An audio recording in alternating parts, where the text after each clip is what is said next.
오늘 우리에게 주시는 하나님 말씀입니다. 열왕기하 1장 1절에서 16절 말씀입니다. 열왕기하 1장 1절에서 16절 말씀 우리 한 절씩 교독하시겠습니다.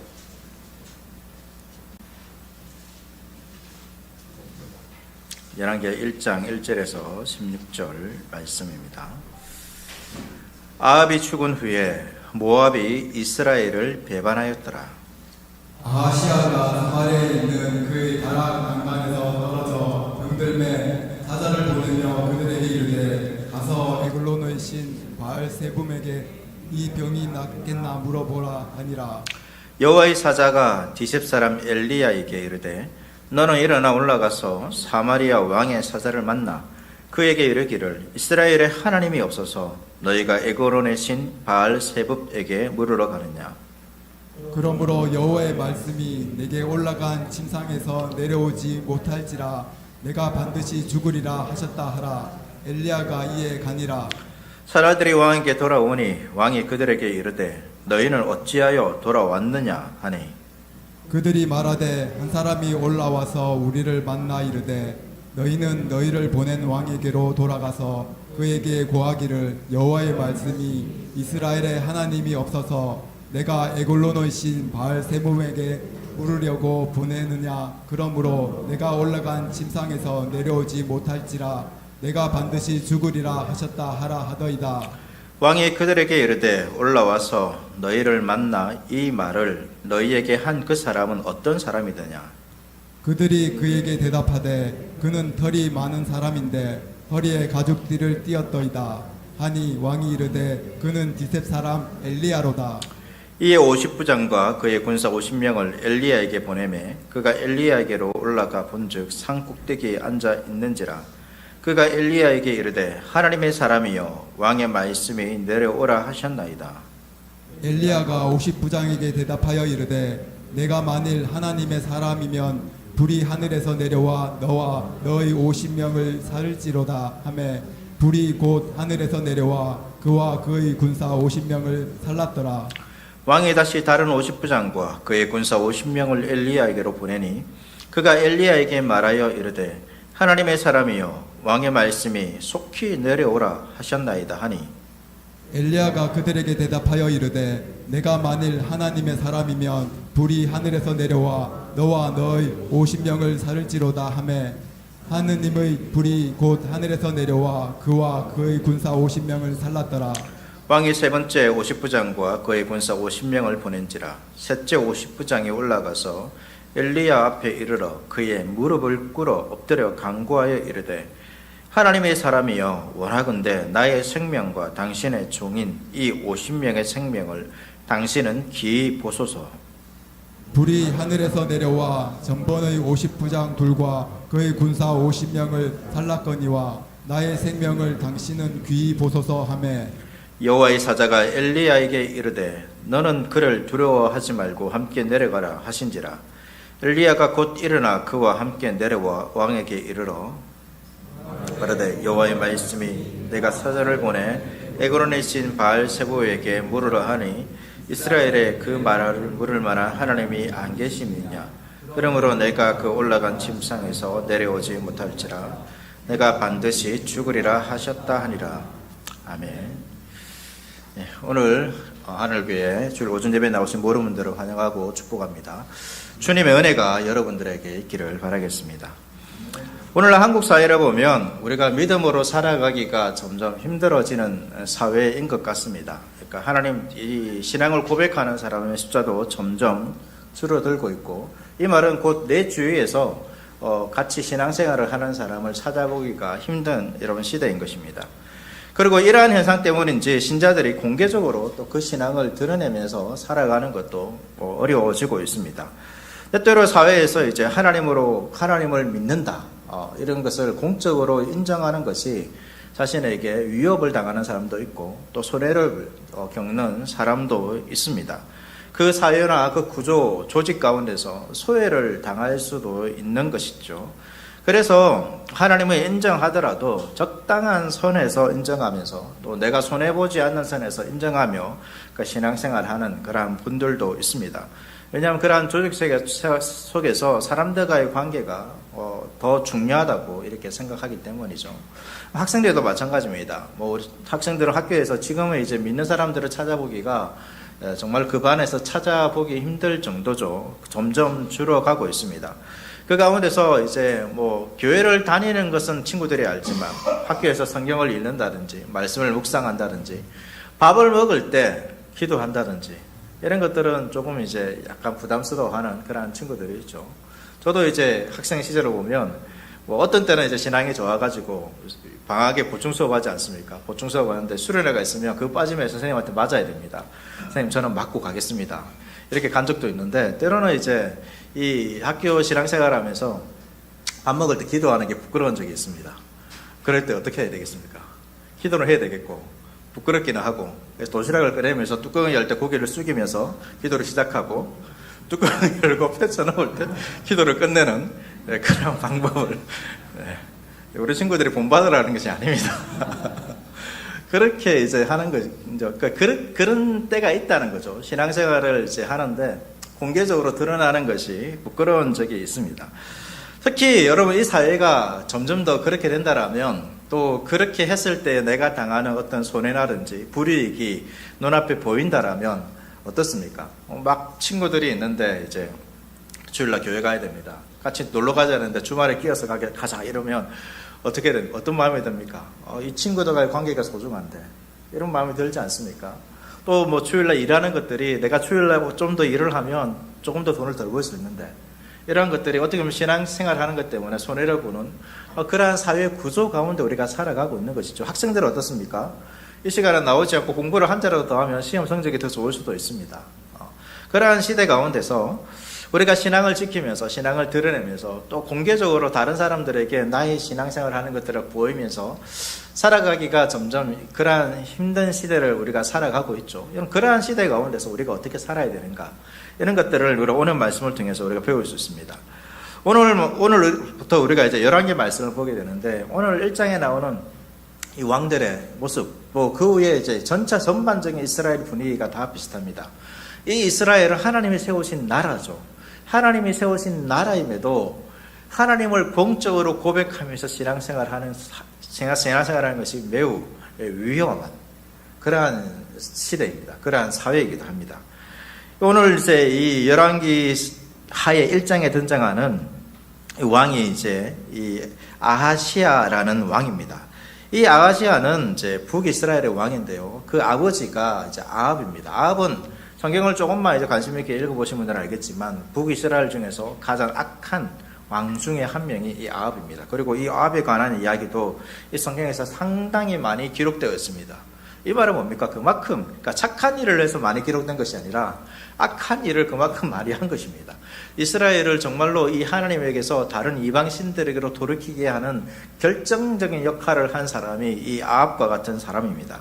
이 아합의 아내가 있습니다. 이 아내도 유명합니다. 보통 이제 성경에 이 왕은 중요하게 등장하는데 아내는 별로 중요하게 등장하지 않습니다. 그렇게 뭐 큰 비중을 차지하지도 않고 큰 일을 하지 않기 때문인데 이 아합의 아내는 매우 비중 있게 매우 유명한 존재입니다. 그래서 이 이름이 신약 성경에까지도 등장하는데요. 그 아내의 이름이 이세벨입니다. 이세벨. 원래 이스라엘 사람은 아니고 이방 여인 시돈 왕의 딸입니다. 땅의 딸인데 이 아합이 이제 이 이방 여인과 결혼하는 목적은 더욱더 이제 국력을 키워가지고 이 나라를 더 부강하게 하기 위해서 이렇게 한 것이죠. 실제로 이 아합의 시대에 북이스라엘이 가장 부강했고 군사력으로도 또 땅으로 넓은 지역을 차지했다라고 합니다. 어쨌든 그러한 목적에서 이제 이방 여인과 결혼했고 그리고 하나님을 섬기는 것이 아니라 이 아합과 이세벨은 적극적으로 바알을 이스라엘의 주된 신으로 만들기 위해서 노력하고 애썼던 왕으로 등장하는 것이죠. 그런데 이 이세벨이 이러한 일들 가운데 주도적으로 등장하는 것입니다. 그러니까 보통 왕만 등장하는데 아내들은 잘 등장하지 않습니다. 그만큼 이스라엘을 하나님에게서 반대 방향으로 우상에게로 돌이키는데 큰 역할을 한 사람이 누구라는 것이죠? 이세벨이라는 것입니다. 이세벨이 옆에서 아합을 부추깁니다. 부추기고 이것이 좋다 이렇게 하는 것이죠. 때로는 이 남자들이 아내의 말을 잘 들어야 되지만 잘 분별해서 잘 들어야 됩니다. 이 아합은 어떻게 됩니까? 이 이세벨이 말하는 것이 전부 좋은 것처럼 생각했어요. 때로는 악한 일을 하는데 이 이세벨이 더욱더 생각을 꾀를 내어서 그 일을 할 수 있도록 아합을 도와주는 그러한 역할도 하는 것입니다. 그래서 성경에서 이 이세벨은 우상숭배와 부도덕의 상징으로 언급되고, 이 요한계시록을 보면 이 교회를 책망할 때 두아디라 교회에 이 교회를 잘못 인도하고 우상숭배하고 교회 가운데서 음란한 행위를 일으키는 그 존재로서 이세벨을 말하고 있기도 합니다. 그만큼 악한 거죠. 그러니까 이 아합과, 북이스라엘 가장 악한 아닌 이 아합과, 그리고 잘 등장하지도 않는 이 아내가 등장해가지고 합작해가지고 북이스라엘을 어떻게 만들었겠습니까? 불보듯 뻔하지 않습니까? 엄청난 우상을 섬기는, 바알의 어떤 신을 섬기는 사람들이 많고 하나님을 섬기는 사람들은 거의 찾아보기 힘든, 엘리야가 이제 이 바알과 아세라의 신들과 대결하고 나서 이세벨이 엘리야를 죽이려 할 때 엘리야가 이렇게 고백하거든요. 이제 나 한 사람밖에 없습니다. 이스라엘의 다른 이 북이스라엘의 하나님을 믿는 사람은 이제 찾을 수가 없습니다. 내가 죽으면 끝입니다. 그렇게 말할 정도로 보기 힘든, 하나님을 믿는 사람들이 공개적으로 드러나지 않는 시대가 바로 이 북이스라엘 아합의 시대인 것이죠. 그 아들이 누구라는 거죠? 아하시아입니다. 그런데 이 아합이 그냥 이제 이렇게 계속해서 악행을 저지르다가 그냥 죽지 않았습니다. 하나님의 심판을 받아서 죽습니다. 매우 비참하게 죽거든요. 그래서 이제 이러한 이야기들이 엘리야를 통하여서 이미 예고되었습니다. 아합이 이렇게 죽게 될 것이다. 그리고 실제로 그런 일이 일어났습니다. 그리고 그의 아들 아하시아는 아버지가 어쩌면 이제 엘리야가 워낙 유명하기 때문에 엘리야를 모를 수는 없었을 것입니다.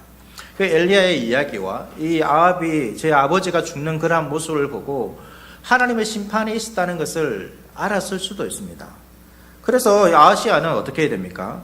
아버지의 행직과 엘리야에 관한 이야기를 듣고 그 아버지의 아합의 길에서 돌이켜 이렇게 살면 안 되겠구나, 이런 생각을 가져야 되는데 그렇지 않고 아버지의 길로 그대로 가는 것을 보게 됩니다.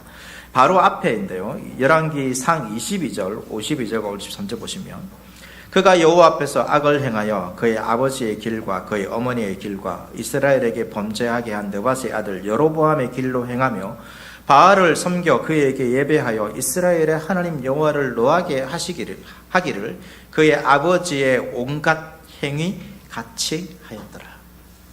이러한 아버지가 하나님의 심판을 받고 엘리야를 통해서 여러 가지 경고를 들었음에도 이 아하시아는 그 아버지의 길에 돌이키지 않고 그대로 따라가는 것입니다. 그리고 이 아하시아의 통치 기간도 매우 짧습니다. 2년밖에 되지 않았습니다. 이 짧은 기간 동안 이 아합과 같은 일들을 행한 것이라는 거죠. 그런데 하나님께서 이 아하시아를 그냥 두지 않습니다. 아하시아에게 긍휼을 베푸십니다. 그러니까 아하시아가 자신이 잘못된 길을 가고 있다는 것을 깨닫게 하기 위해서 두 가지 일을 하나님께서 이 아하시아에게 특별히 나타내 보이십니다. 오늘 말씀 1절과 2절 3번절 보시면, 아합이 죽은 후에 모압이 이스라엘을 배반하였더라. 아하시아가 사마리아에 있는 그의 다락 난간에 떨어져 병들매. 그러니까 두 가지 사건이 아하시아에게 있었다는 거죠. 첫 번째 사건은 뭡니까? 모압이 이스라엘을 배반한 것입니다. 그러니까 이 아합 당시 모압은 북이스라엘의 지배를 받았습니다. 조공을 바치는 나라였죠. 그런데 아합이 아람과의 전쟁에서 죽고 북이스라엘의 정세가 약해지니까 독립을 선언한 것입니다. 배반한 것이죠. 이것은 북이스라엘이 쇠퇴하고, 강성했던 북이스라엘이 쇠퇴하고 있다는 것을 보여주는 것입니다. 어떻게 보면 매우 역설적인 상황이죠. 이 나라가 강성해지기 위해서 이방 공주와 결혼했습니다. 또 이방의 나라들을, 우상들을 섬긴 것이죠. 그런데 결국은 그 당시에는 마치 부강해지는 것처럼 보이지만 결과적으로는 어떻게 되는 것입니까? 더 약해지게 된다는 것입니다. 두 번째 일은 무엇입니까? 아하시아가 이 궁의 다락에 올라갔다가 그 난간에서 떨어져 죽을 병에 걸린 것 같습니다. 거의 살 수 없는 병에 걸린 것이죠. 이러한 일련의 사건, 모압이 배반하고 이 아하시아가 다락 난간에서 떨어져 거의 죽을 수 있는 생사를 앞둔 그러한 병에 걸린 것, 이런 것이 어떻게 보면 이 일련의 사건은 우연이 아니라 하나님께서 아하시아에게 경고하기 위해서 네가 그러한 길로 계속해서 걸어가면 안 된다는 것을 깨닫게 하기 위한 하나의 사건인 것이죠. 우리가 뭐 하나님 신실하게 살아갈 때 이러한 일을 당할 때 모든 것을 다 이제 나의 범죄를 생각할 수는 없지만, 우리가 하나님 앞에서 제대로 살지 못할 때 혹여나 우리의 삶 가운데서 이러한 일들이, 일련의 사건들, 안 좋은 사건들이 일어난다면 우리는 어떻게 생각해야 됩니까? 우리의 모습을 돌아봐야 됩니다. 돌아봐야 되는 거죠. 이러한 사건들을 통하여서 하나님께서는 이 아합의 집안을 심판하고 있다는 그 하나님의 그 일들이 아직 멈추지 않았다는 것을 아하시아에게 알려주고 있는 것입니다. 아하시아는 이런 일련의 사건을 통해서 하나님께서 그 아버지의 길을 계속해서 쫓아가면 그러한 하나님의 심판이 나에게 있겠구나라는 것을 깨닫고 회개해야 하는 것이죠. 하나님께서 안 좋은 일이지만 그에게 은혜와 긍휼을 베풀고 있는 것입니다. 하지만 아하시아가 어떻게 합니까? 하나님께서 기대했던 것은 전혀 다른 행동을 하죠. 2절 말씀 전체를 다시 보겠습니다. 아하시아가 사마리아에 있는 그의 다락 단간에 떨어져 병들매 사자를 보냅니다. 사자를 보내매 그들에게 이르되 가서 에그론의 신 바알세붑에게 이 병이 낫겠나 물어보라 하니라. 이 병 때문에 자기가 이제 죽을 것 같은데 내가 살 것인지 죽을 것인지 사자들을 보냅니다. 어디로 보냅니까? 에그론을 보냅니다. 그러면 에그론은 이스라엘 지방이 아니라 블레셋 지방입니다. 그리고 이 신 바알세붑 때 있는데요. 여러분 이 뜻이 뭔지 아십니까? 파리들의 대왕입니다. 파리 대왕입니다. 그런데 약간 이제 이 열왕기하 저자가 이 신을 비꼬듯이 좀 적고 있는 것 같아요. 원래는 이제 바알세불, 신약에 나오는 바알세불입니다. 이 귀신들의 왕인 거죠. 본래 바알세불로 하면 귀신들의 왕입니다.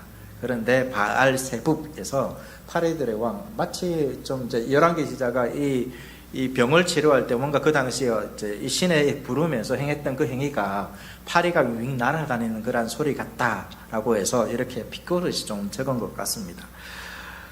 이 아하시아가 지금 상황이 어떻습니까? 모압이 반역을 일으키고 자기는 낙상해서 죽게 되었습니다. 여러분 이때 말씀드린 것처럼 이 아하시아는 하나님 앞에 엎드려야 되죠. 회개해야 됩니다. 그런데 아하시아는 이 반복되는 악재를 단순하게 우연으로 생각해서 하나님에게 자신의 생사를 물어보는 것이 아니라 에그론의 신인 바알세붑에게 물어보기 위해서 자신을 보내고 있는 것입니다. 그럼 왜 아하시아가 이 생명이 위태로운 정말로 위기의 상황 아닙니까? 위기의 상황에 이스라엘의 하나님이 아니라 바알세붑을 찾고 있는 것입니까? 이유는 단순하죠. 단순합니다. 자신의 생명이 하나님보다는 바알세붑이 더 자신의 생명을 잘 보존해 줄 것이라는 그러한 생각이 있기 때문입니다. 하나님보다 바알세붑을 더 신뢰하고 더 의지하고 있습니다. 왕이 이러한 결정을 하는데 옆에 여러분 신하들도 있고 다른 지도자들이 있지 않습니까? 아무도 만류하지 않습니다. 전체가 그런 것이죠. 그러니까 지금 이스라엘 왕 그리고 이스라엘의 지도자들 전부가 다 뭐하고 있습니까? 하나님을 인정하는 것이 아니라 바알을 인정하고 있는 것입니다. 바알을 인정하고 있는 이 시대입니다. 이러한 시대이지요. 이러한 시대에 이스라엘 사람들이 여러분 살아가고 있습니다. 이것이 얼마나 어리석은 것입니까? 제가 말씀드린 것처럼 이 에그론은 블레셋의 5대 성읍 중 하나인데 이전에 이제 하나님께서 이 에그론을 완전히 무너뜨린 신을 무너뜨린 적이 있습니다. 그러니까 사무엘 당시죠. 사무엘 당시 이스라엘의 법궤가 블레셋에 빼앗긴 적이 있습니다. 빼앗겼죠. 그래서 이 블레셋 사람들은 우리가 법궤를 빼앗았다, 우리의 신이 이겼다 막 좋아했는데 법궤가 머문 마을마다 우상이 어떻게 됩니까? 우상이 부서지는 것입니다. 부서지고 독점과 죽음으로써 블레셋 백성을 치시는 거죠. 오히려 블레셋 사람들이 하나님을 두려워하면서 이것을 빨리 돌려보내야 된다 하면서 돌려보내는 그러한 사건이 있습니다. 여러분, 아합 때도 마찬가지죠. 아합 때 엘리야가 이 유명한 사건, 이 갈멜산에서 바알과 대결해서 어떻게 합니까? 하나님의 살아계시면 하늘로부터 불이 떨어지는 그 놀라운 사건들이 아합 때로 있었습니다. 그래서 하나님께서 이 바알보다 더 위대하다는 것은 이스라엘 역사를 보면 분명하게 알 수 있습니다. 그런데 아시아는 그럼에도 하나님을 신뢰하지 않고 병이 들어서 하나님을 찾지 않습니다. 하나님을 찾지 않는 시대죠. 아니, 오늘 말씀을 보니까 아예 하나님이 없다고 생각하는 그러한 시대입니다. 그러한 시대에 여러분, 위기가 왔을 때 자신이 가장 먼저 찾는 것이 다 무엇입니까? 바로 신이죠. 그것이 우상입니다. 오늘날 사회는 어떤 것 같습니까? 제가 처음 서두에 말씀드린 것처럼 하나님을 찾지 않는다고 여러분 손해봅니까? 오히려 우리가 하나님을 찾기 때문에 보는 손해가 이 사회에서, 종교적으로 말고 이 사회에서 더 많지 않습니까? 하나님을 찾지 않고 오히려 사람들이 찾는 곳에 같이 함께 막 이렇게 가는 것, 이 사회가 어떤 이 공동체가 흘러가는 대로 쭉 따라가는 것이 여러분, 우리의 인생 가운데서 더 편한 것이 우리 지금의 이 시대입니다. 그것이 더 현명한 것처럼 보이죠. 여러분, 이러한 시대에 우리의 모습은 어떻습니까? 세상의 왕이 다른 신을 찾아가고 있기 때문에 여러분, 나도 다른 신을 찾아야 한다. 지금 이스라엘 백성들이 그렇지 않습니까? 왕도 다른 신을 찾고 있고 신하들도 다른 신을 찾고 있습니다. 여러분, 백성들은 어떻습니까? 그러면 그 가운데서 이 왕도 이 바알을 찾고 신하들도 바알을 찾는데, 그 당시에 하나님을 찾는 이스라엘 백성이 등장한다는 것은 너무나도 힘든 것이고, 혹여나 내가 하나님을 믿는다고 하여도 거기에서 공개적으로 나는 하나님을 믿습니다, 하나님이 참 신입니다 라고 말하는 것이 정말로 어려울 것입니다. 신앙을 지키고 하나님을 믿는 것보다, 하나님의 영광을 위하여 살아가는 것보다 세상 사람들이 추구하는 그 방식대로 살아서 자신의 인생과 자신의 인생의 성공을 위해서 살아가는 것이, 추구하는 것이 더 나은 시대라는 거죠. 그것이 이스라엘입니다. 그러한 시대에 여러분, 정말로 하나님이 없는 것인가? 그렇지 않다는 것을 오늘 말씀을 통해서 보여주고 있습니다. 이렇게 사자를 보냅니다. 아시아가 자신의 생사 여부를 알기 위해서 바알제부에게 사자를 보내죠. 그때 여호와의 사자가 등장합니다. 또 다른 사자가 등장하는데 여호와의 사자입니다. 이 사자가 엘리야에게 나타나 하나님의 말씀을 전하고 있습니다. 3절과 4절 말씀 우리 같이 읽도록 하겠습니다. 3절 4절입니다. 시작. 여호와의 사자가 디셋 사람 엘리야에게 이르되 너는 일어나 올라가서 사마리아 왕의 사자를 만나 그에게 이르기를 이스라엘에 하나님이 없어서 너희가 에그론의 신 바알세부에게 물으러 가느냐? 그러므로 여호와의 말씀이 내가 올라간 침상에서 내려오지 못할지라 내가 반드시 죽으리라 하셨다 하라. 엘리야가 이에 가니라. 엘리야가 이제 하나님의 사자 엘리야에게 나타나가지고 엘리야에게 이 에그론으로 가는 왕의 사자에게 가라는 거죠. 그 길을 막고 하나님의 마음과 왕의 운명에 대해서 전달하라라고 합니다.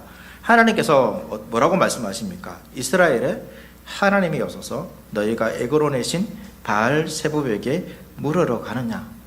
이것이 하나님의 마음이죠. 하나님께서 너무나도 어떻게 보면 애통하고 불편한 그 심기를 고스란히 이렇게 표현하고 있습니다. 그럼 이스라엘은 누가 만든 나라입니까? 어떻게 보면 하나님이 만드신 나라입니다. 이스라엘은 그 하나님은 이스라엘의 아버지와 같은 분이십니다. 그러니까 어린아이가 어떤 위기의 순간에 여러분 보통 아빠 부르면 찾지 않습니까?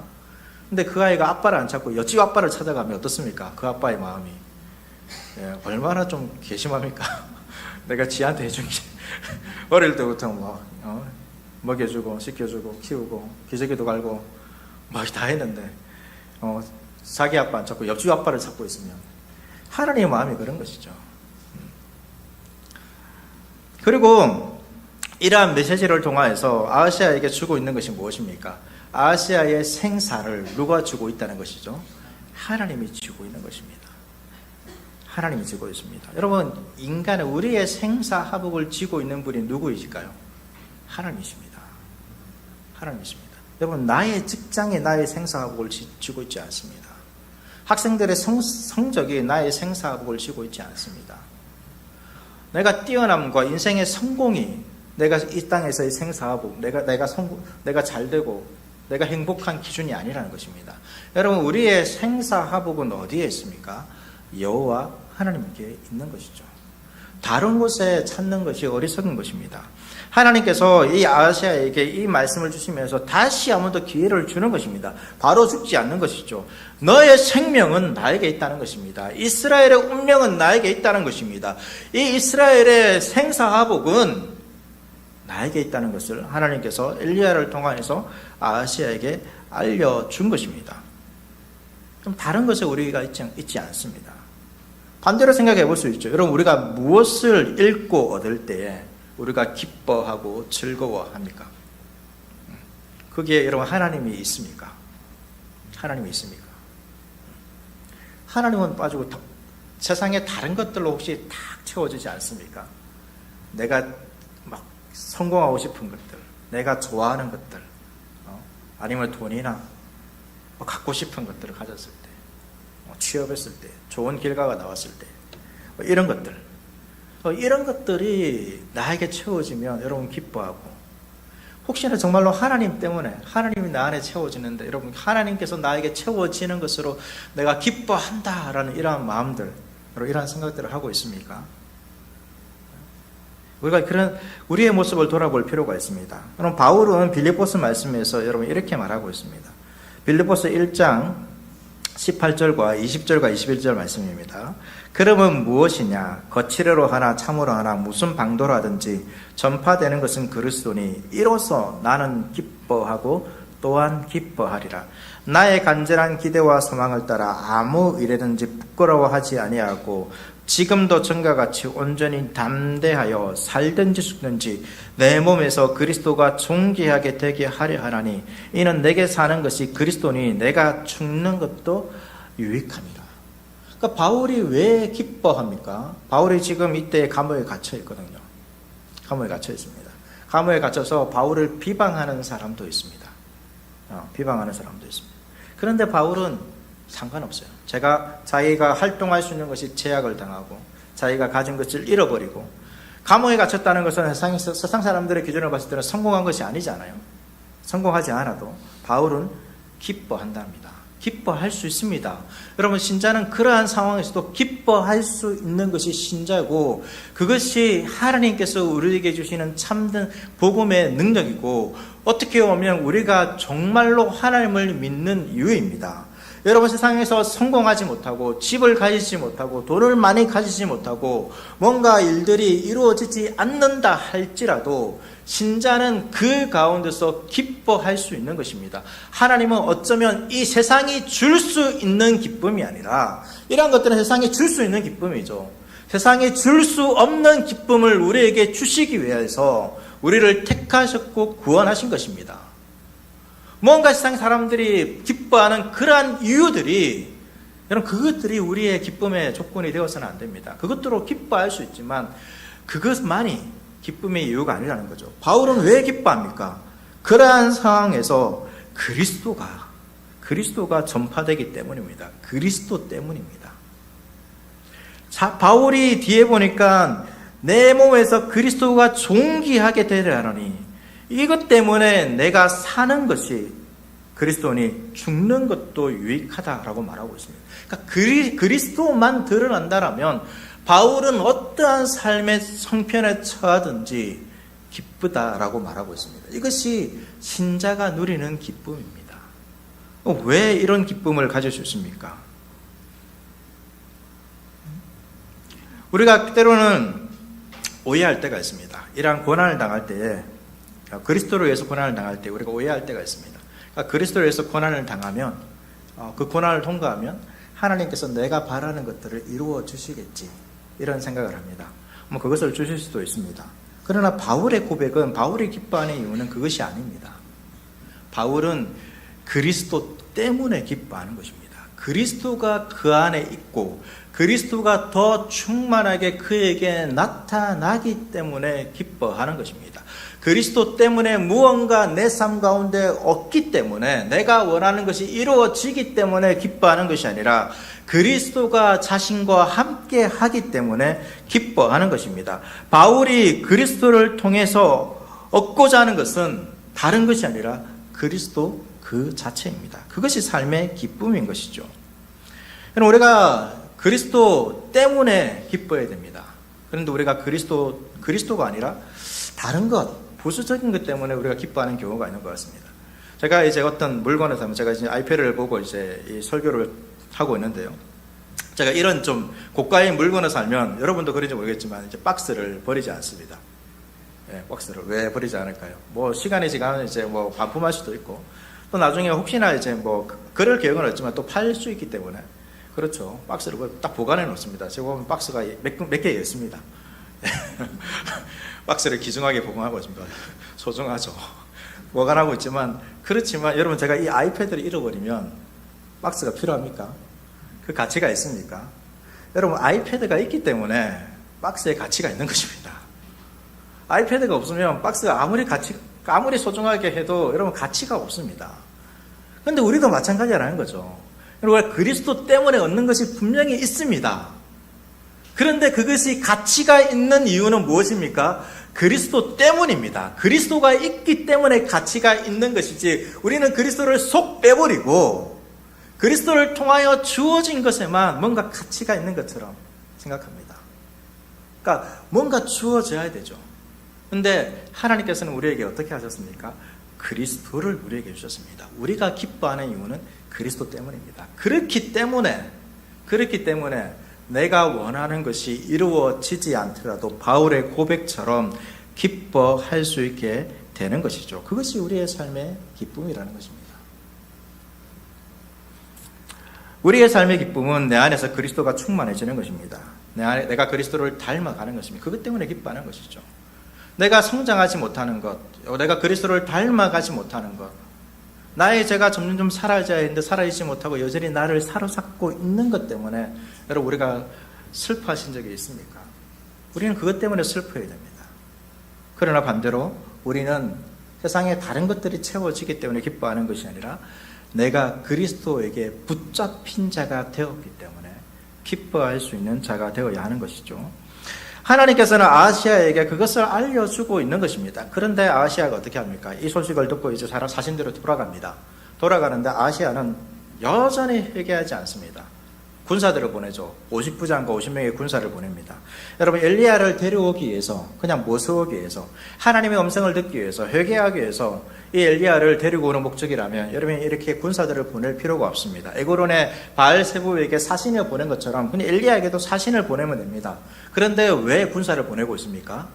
잡아오기, 체포하기 위해서죠. 엘리야가 거부하면 강제적으로도 강압적으로 그를 묶어서 데려오게 하기 위해서 이 자신에게 무릎을 꿇게 하기 위해서 지금 군사를 보내고 있는 것입니다. 이렇게 엘리야에게 50부장이 가죠. 9절 말씀 보겠습니다. 이 50부장과 그의 군사 50명을 엘리야에게로 보내며 그가 엘리야에게로 올라가 본즉 산꼭대기에 앉아 있는지라 그가 엘리야에게 이르되 하나님의 사람이여 왕의 말씀이 내려오라 하셨나이다. 이 첫 번째 이제 총 3번 보내는데요. 첫 번째, 두 번째 50부장이 동일한 말을 합니다. 왕의 말씀이라 하면서 하나님의 사람이여 내려오라. 두 번째는 속히 내려오라. 왕의 명령을 드러나는 거죠. 누구에게? 엘리야에게. 예. 그런데 엘리야는 누구입니까? 엘리야는 하나님의 선지자입니다. 그러니까 하나님의 사자입니다. 왕의 사자가 하나님의 사자에게 명령하고 있는 것입니다. 여러분 이스라엘의 왕은 하나님의 참된 왕이신 그 하나님의 대리 통치자입니다. 그 대리 통치자가 하나님에게 나에게 내려오라는 것입니다. 이 말이 됩니까? 말이 안 되는 것이죠. 지금 이 말씀은 사람의 말과 하나님의 말씀이 서로 충돌하고 있는 것입니다. 충돌하면서 이 사람의 말에 사람의 왕에게 굴복시키고 있는 것이죠. 그러나 엘리야는 이렇게 말합니다. 10절 말씀에 엘리야가 50부장에게 대답하여 이르되 내가 만일 하나님의 사람이면 불이 하늘에서 내려와 너와 너의 50명을 살을지로다 하며 불이 곧 하늘에서 내려와 그와 그의 군사 50명을 살랐더라. 하늘에서 불이 내려왔습니다. 갈멜산에서 불이 임하셔서 하나님의 살아계심을 나타내신 것처럼 이 사람들에게 하나님의 불이 임한 것이죠. 이 말은 무엇입니까? 하나님이 살아계시고 하나님이 더 큰 위대한 왕이라는 것을 이 아시아에게 보여주고 있는 것입니다. 아시아는 그럼에도 이제 이 말을 듣지 않는 거죠. 그러니까 세 번째 50부장이 지혜롭습니다. 자신의 생명이 하나님께 있음을 고백하는 거죠. 자신의 생명을 보존해 달라고 부탁하면서 엘리야에게 함께 가달라고 부탁합니다. 그때 하나님께서 엘리야에게 두려워하지 말고 그들과 함께 가라라고 말씀하셨고, 엘리야는 가서 하나님의 말씀을 동일하게 전합니다. 이스라엘에 하나님이 없더냐? 너는 반드시 죽을 것이다. 그 말씀이 이루어지고 있는 것을 우리 보게 되는 것입니다. 아시아는 이스라엘에 하나님이 없다고 생각했습니다. 하지만 여러분, 하나님은 그들과 여전히 여러분 함께 계셨습니다. 이스라엘에 하나님이 없었던 적이 있을까요? 없습니다. 오늘날 우리가 살아가는 시대도 마치 하나님이 없는 것, 수많은 사람들이 하나님을 부정해가고 있기 때문에 그냥 하나님은 어디에 있습니까? 이 교회 안에만 있는 것처럼 보입니다. 하나님 믿는 사람들의 가정들에만 있는 것처럼 보입니다. 내가 속한 학교, 내가 속한 직장, 내가 만나는 사람들 사이에는 하나님이 역사하지 않는 것처럼, 하나님이 계시지 않는 것처럼 보입니다. 그래서 하나님 없이 살아가는 것이 더 편해 보이고, 하나님 없이 살아가도 아무런 문제가 없는 것처럼 보이는 것이 지금 이 시대입니다. 그러나 우리가 기억해야 하는 것은 무엇입니까? 하나님은 존재하지 않았던 적이 한순간도 없었다는 것입니다. 여러분, 이스라엘이 왜 하나님의 존재를 모르고 있는 것입니까? 왜 모르는 것입니까? 하나님께서는 이스라엘에게 계속해서 자신이 있다는 것을 드러내셨습니다. 무엇을 통해 드러냈을까요? 선지자들을 보냈습니다. 계속해서 선지자를 보냈습니다. 여러분, 이스라엘이 멸망할 때까지 선지자가, 또 나중에 이 이스라엘을 회복한 이후에도 선지자가 끊어졌던 적은 없습니다. 그 말은 무슨 말씀입니까? 하나님께서 이스라엘과 함께 하지 않았던 적은 없었다는 것입니다. 항상 하나님은 이스라엘과 함께 계셨습니다.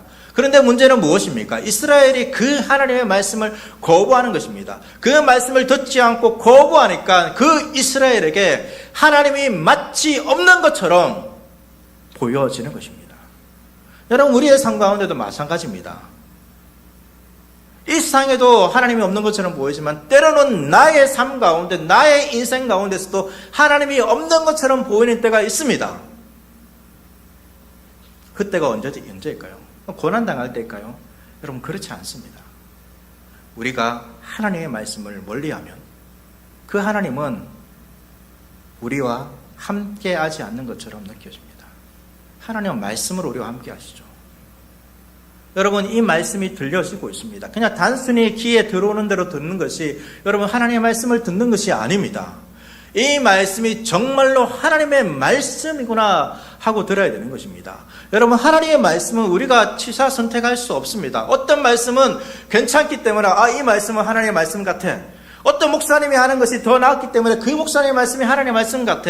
여러분, 하나님의 말씀은 그렇게 고를 수 있는 것이 아닙니다. 그렇다면 오히려 하나님의 말씀이 아니라 나의 기호에 맞는 사람의 말일 뿐인 것입니다. 선포자는 하나님의 말씀으로 선포하지만 여러분, 그 말씀이 때로는 어떤 사람들에게 사람의 말들로 들릴 수 있습니다. 사람들이 일상에서 말하는 여러 좋은 교훈처럼 일상을 어떻게 하면 행복하게 살아갈지, 성공할 수 있을지 말하는 그 여러 가지 좋은 교훈 중 하나로서 들려질 수도 있는 것입니다. 그렇게 하나님의 말씀을 우리가 듣는다라면 그들에게는 하나님이 없는 것처럼 보여질 수도 있다는 것입니다. 하나님의 말씀을 하나님의 말씀으로 여러분 들으십시오.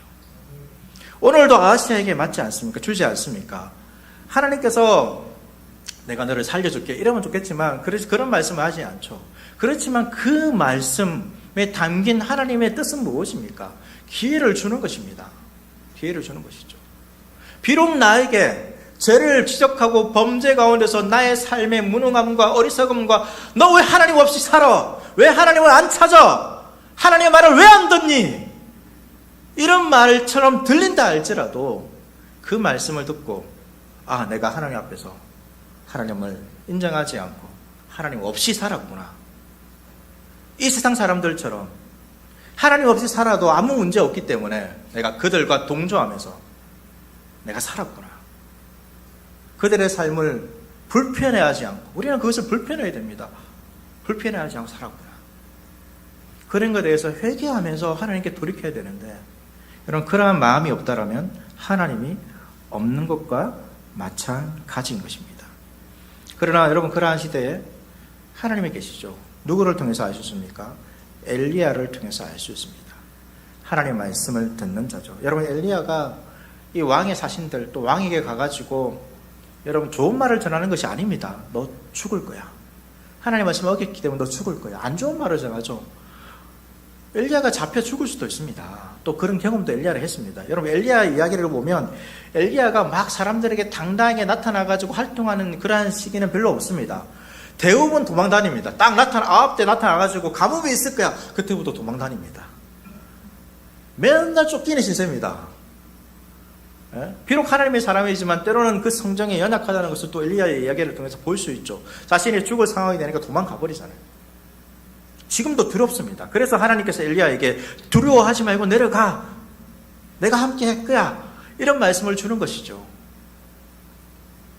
그런데 그를 비록 두렵지만 사람들에게 하나님은 살아계십니다. 이 하나님의 말씀을, 하나님의 살아계심을 드러내는 것이 때로는 두렵지만 그 말씀에 순종하여 하나님의 말씀을 따라가는 이 엘리야를 통하여서 누가 나타나는 것입니까? 이스라엘에 하나님이 없는데 그 이스라엘에 하나님이 등장하는 것입니다. 하나님이 살아계시는 것이죠. 신자는 이러한 시대에 하나님이 없다고 말하는 이 시대에 하나님의 살아계심을 증명하는 자들이 되어야 됩니다. 하나님의 살아계심을 부끄러워하는 것이 아니라 하나님의 살아계심을 드러내지 않아도 사는 것에 아무런 문제가 없기 때문에 그냥 살아가는 것이 아니라 여러분, 하나님을 부정하는 자들에게 하나님의 살아계심을 당당하게 드러내는 자들이 되어야 하는 것입니다. 나는 하나님 없이 살아가는 자가 아니라 하나님 말씀 붙들고 살아가는 자다. 나는 하나님 말씀에 순종하는 것이다. 여러분, 어떤 조직과 어떤 사회 가운데서 여러분, 이 왕과 같은 사람, 조직의 대장이 내가 하나님 믿는 것을 박해하는 사람이 있다 치면 여러분 어떻습니까? 학생들 학교 선생님이나 교수가 교회 가는 것 때문에 성적 안 좋게 준다고 하면 그런 선생님이 있겠냐마는 혹시나 있을 수도 있습니다. 저는 맞고 다녔기 때문에 막 교회에 수련을 가면 때린다니까. 그런 시대가 있었습니다. 그런데 여러분, 내가 신앙생활하는 것이 그 사회나 그 조직에 피해를 주지 않으면 그냥 괜찮습니다. 그런데 그 조직에 조그만 불편을 준다라면, 피해를 준다라면 그럼 어떻습니까? 당장이라도 공격합니다. 이 사회가 그렇죠. 그냥 우리가 피해를 주지 않기 때문에 내가 믿는 것을 그냥 놓아두는 것이지, 우리가 믿는 것이 그 사회에, 그 조직에 안 좋은 영향을 주면 어떻습니까? 우리를 박해하는 것입니다. 그러한 시대에 신자는 어떠한 자들이 되어야 됩니까? 비록 두렵지만 하나님 말씀을 붙들고 살아가는 자들이 되어야 하는 것이죠. 시편 70편 4절 말씀 보시면 우리가 찬양으로 불렀던 말씀인데요. 주를 찾는 모든 자들이 주를 말미암아 기뻐하고 즐거워하게 하시며 주의 구원을 살아가는 자들이 항상 말하기를 하나님은 위대하시다 하게 하소서. 여러분, 이것이 우리의 삶이 되어야 하는 것입니다. 하나님이 없는 시대에 신자들은 어떠한 자들이 되어야 됩니까? 하나님을 찾고 그 말씀에 순종함으로 하나님을 기뻐하는 자리를 되어야 되고, 그리고 말하기를 하나님은 위대하시다. 하나님은 위대하시다. 세상의 그 어떤 것보다 하나님은 위대하시다라고 말하는 자들이 되어야 하는 것입니다. 그러한 자들과 하나님께서 함께 하십니다. 주님이 안 보이는 시대입니다. 그렇지만 주님은 항상 우리와 함께 하십니다. 하늘교회 모든 성도님들이 모든 순간 여러분 주님을 찾고 주님을 붙드시기를 바랍니다. 주님을 찾을 때에 고난 가운데서도 우리와 함께 하시고 우리의 삶 가운데 기쁨을 주시고, 그러한 경험을 통하여서 우리의 모든 삶을 통하여서 세상에 하나님을 알지 못하는 자들에게 주님은 살아계시고 주님은 위대하시다라고 말할 수 있는 한 분 한 분 될 수 있기를 축복합니다.